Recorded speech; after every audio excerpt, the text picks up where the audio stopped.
बेयाव थानाय गासिबो बांसिन आइजोफ्रानो जि दाग्रा नङा होमबा? नंगौ? नङा नङा, नंगौना? नोंसोरो बे जि दानानै माबायदि मोनदों नोंसोर फिल खालामनांगोन सिगां। नोंसिनि साननायफ्रा, नोंसिनि कनसेप्टआ क्लियार जानो नांगोन सिगां। जे आं दखान होनानै जालांगोन ना फिसायनो ओंखाम सङै सङै जालांगोन ना आं जि दानानै संसारखौ दैदेनलांगोन ना दाउ अमा फिसिनानै आं दैदेनलांगोन। बै सिन्ताधाराफ्रा सिगां थिग जाग्रोनांगोन,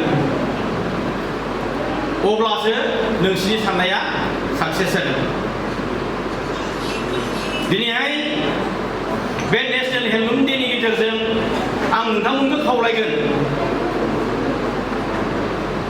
नोंथांमोना जि दाग्राब्लाबो साननो नाङा जि दानानै आं समाजाव जेबो होनो हायाखै, न'खराव जेबो होनो हायाखै, बेखौ साननो नाङा। जोंबो न'खर दानायाव, समाज सिबिनायाव, महिला एम्पावारमेन्टआव, हिनजावसाफोरखौ जौगाहोनायाव नोंसोरबो गोबां भान्दारि दं आरो नोंसोरबो बाहागो लानांगौ। नोंसोर हिनजाव माहारि होननानै दिनैहाय जुदि न'आवनो न'खरनि खामानियावनो जुदि गोजोमनानै थायोब्ला जों बिटिआरखौ जौगाहोनो हानाय नङा, आसामखौ जौगाहोनो हानाय नङा, भारतखौ जों जौगाहोनो हानाय नङा। बेनिखायनो जों गासै दिगावनो जों साखा बारा जानानै जों बाहागो लाफानांगोन, नङाबा खिन्थु जों थिग खालामनो हानाय नङा। आरो आङो बावाखै माने बे हेन्डलुम एन्ड टेक्सटाइल डिपार्टमेन्टनि इएम जानाया मास मोनसेसोल' जादों। बे मास मोनसेयाव गोबां जायगा आङो इन्सपेक्सन खालामबाय, गिदिंनानै नायगिदिंबाय। सोनाब गसाइगावनिफ्राय बदबजरा आरम्भ खालामनानै रामपुरबिल आरम्भ खालामनानै क'क्राझार बिजनि चिरां साइडखौ आङो नायजोब्बाय। दिनैहाय जेरै बाक्सा आरो उदालगुरिल' नायनो बाखि दंसै। बे नायगिदिंनायनि गेजेरजों आं माखासे रोंगौथि मोनदों, आं बुजिनो हादों जोंनि उइपारफ्रा, जि दाग्राफ्रा दिनैहाय नांगौ रोखोमै खामायनो हायाखै। आं बेखौ एसे मोनदांनो हादों। मोनदांनो हानायनि मोननै खारना जाहैबाय, जितु दानि जोंनि कभिड-19 कर'नानि दिन, बे कर'ना दिनाव लकडाउननि थाखाय गोबां उइपारफ्रा न'आवनो जिरायनानै थानांदों, खामानि गैया, बन्द' जानानै थानांदों। बे मोनसे। आरो मोनसेया जाहैबाय बे गुबैसिनबाव आं गोबां उइपारफोरजों जिरायनानै सावरायदों जे नों जि दानानै माबायदि मोनदों। মই উইপাৰসকলক মাজত গৈছোঁ, গৈ ঘূৰিছোঁ, আপুনি কাপোৰ ঘূৰি পেলাই ঘূৰাৰ পাছত কি পাইছে, मा मोनदों, बेनिफिटआ मा, नांगौखौ मोनदोंना मोनाखै, बेखौ आं सोंदोंमोन। सोंनायाव बुंदों, गैया सार, जों जिखौ सानसेयाव गांसेबो दानो हाया,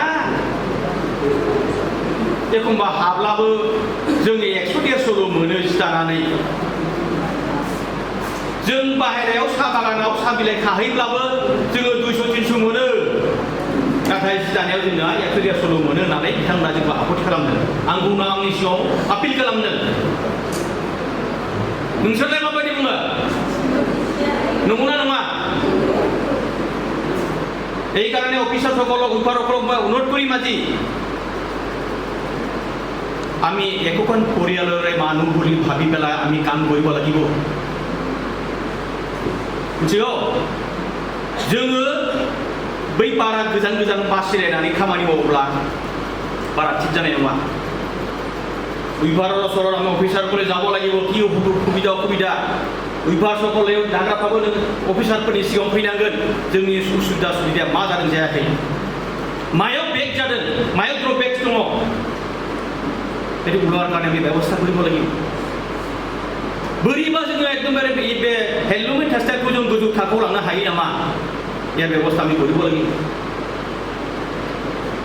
আমাৰতো जोङो दैनन्दिन जितु जोंनो नांगौ जों जि गानाबासो थानो हाया नङा होमबा हायो नामा जों मानसि हिसाबै थानोब्ला जोङो जिखौ गानथारनांगोन बे जिखौ गाननानै जोङो सोरखौ साबगाहामगा नुदों मार्केटआव बबे डेभेलपिं जादों बबेखौ गोनांथि जादों मार्केटआ माखौ बिदों बबे साहिदाया बांसिन जाखो बबे माबाया जेनेबा माने डिजाइना बबे डिजाइनखौ पाब्लिकआ जेनेरेल मानसिफ्रा एक्सेप्ट खालामदों बांसिनै रिक्वायरमेन्ट होदों बिनि सायाव बेस खालामनानै जोङो जिखौ दानांगोन गोबां आइडियाजों गोबां नेमखान्थिजों मिथिबाय दिनै जोङो जोंनि बे बिटिआरनि मोजां जिफोरखौ जोङो स्टेट लेभेलाव सेन्ट्रेल लेभेलाव इन्टारनेशनेल लेभेलावबो जोङो लांनानै जोंनि आखाइनि दाजानाय बुस्थुफोरखौ जों फोसावनांगोन हागोन ना हाया हागोन आंनि बेनिखायनो नोंथांखौ खावलायगोन আমাৰ ডিপাৰ্টমেণ্টটো মই অনুৰোধ কৰিম আমাৰ ডিপাৰ্টমেণ্টটো আপোনাক লৈ পেলাইহে আপোনালোকক লৈ পেলাইহে আমি উন্নতি কৰিব পাৰিম আদাৰৱাইজ আমি নোৱাৰিম नोंसोरखौ लायालासिनो जों खुनुदिन डेभेलप खालामनो हाया मिथिबाय आरो बेखौ आमी साब লাগিব जों बेखौबो नायनांगोन जोंनि दानाय लुनायनि गेजेरजों जों समाजनो मा होनो हादों होनो हायाखै जों बेखौबो नाहरनांगोन मोर मुखेदे बहुत ভাল কিছুমানে কয় অমাই ঠিকই আছে মই অমাইকে মানি ললো কিন্তু মোৰ এটা বস্তু বেয়া এটা গুণটো বেয়া সেই গুণটো হ'ল কলমটো ইমান ভাল নহয় যিটো লিখে কেতিয়াবা বেয়া লিখিব পাৰে এইকাৰণে মই অনুৰোধ কৰিছোঁ অফিচাৰসকলক আপোনালোকৰ কৰ্মৰ যোগেদি আমাৰ জনসাধাৰণক